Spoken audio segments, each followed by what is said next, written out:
Hello, my name is Angry, and today we continue building in our wonderful world. As you can see, there is no buildings around me, which means that this is a new and fresh location where I haven't done anything. I want to build a farmer's house with a windmill and some wheat fields. I've made a farm in our village before.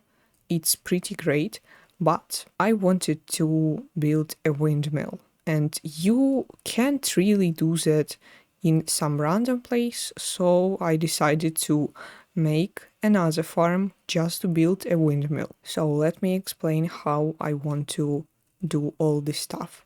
So first of all, our farmer's house, I want it to be somewhere around here.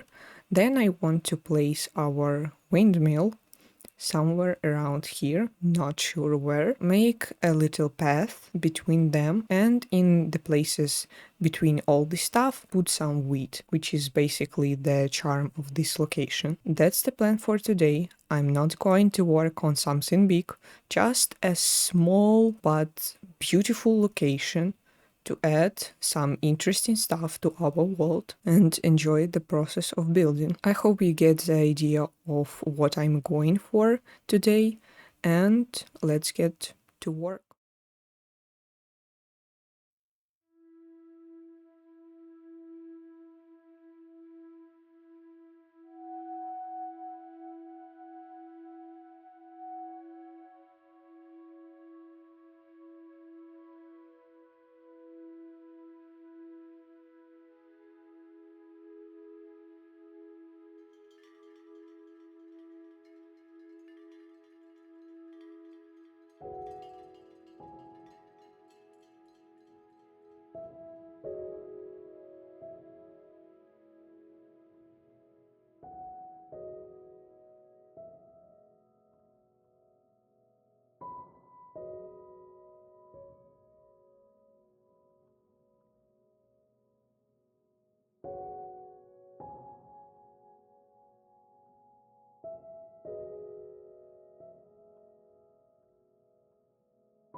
We are done with the building, which means we can take a closer look at our build. Let's start with our fields and the general look of our build. It's pretty simple. I decorated the grass and the path as I usually do. Then I filled a lot of the space with wheat and added these new bushes from the latest version to add some detail to the fields. They create interesting patches of color, so I really recommend you to do so too. Then I also added the firefly bushes under the path, under the ground, to add these little particles that just make the atmosphere a lot better. Let's talk about our buildings. The style that they are built in is unusual for me, but I really wanted to work with it, so I made them in the style.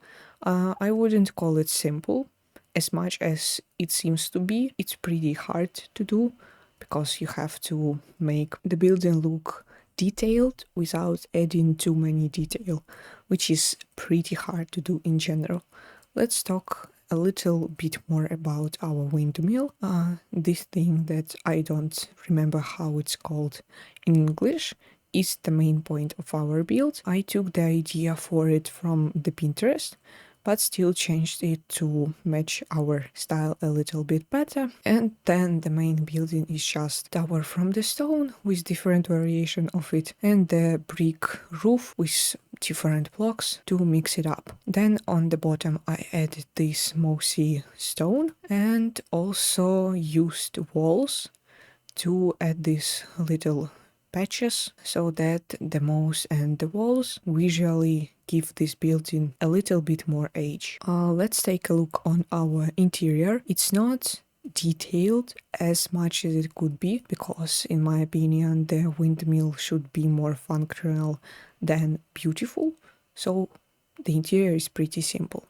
We have some wheat, we have some storage, then on the second floor we have the replication of the mechanism and also some wheat, and on the third floor we have another part of the mechanism and some light for mobs not to spawn, and that's basically the whole interior. I wanted to talk a little about the way I did the floor and the ceiling. Using the slabs I was able to add some depth to our ceiling, and by using furnaces for the floor I was able to add an interesting texture to the floor. Now let's move to our house.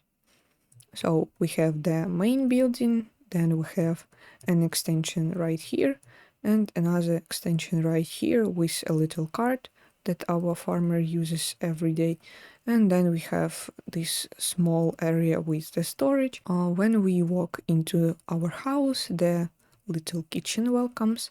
Despite its size, it still has everything you need. Then here we have the dining area and a little working area. On the second floor we have the sleeping area. I wanted to point out that the whole interior was a big experiment for me. I'm not really great with the interiors, so doing all this stuff was pretty much new for me, but I still think that it came out pretty good. If you look closely, you can notice that I used a lot of types of wood here. So we have tropical wood here, that's the first, then we have spruce, that's the second, we also have birch, that's the third, we have mangrove, that's the fourth, and then here in the basement we also have dark oak, that's the fifth. Let's take a closer look at our basement. Here we have the storage as usual, and here we have a little workshop where our farmer keeps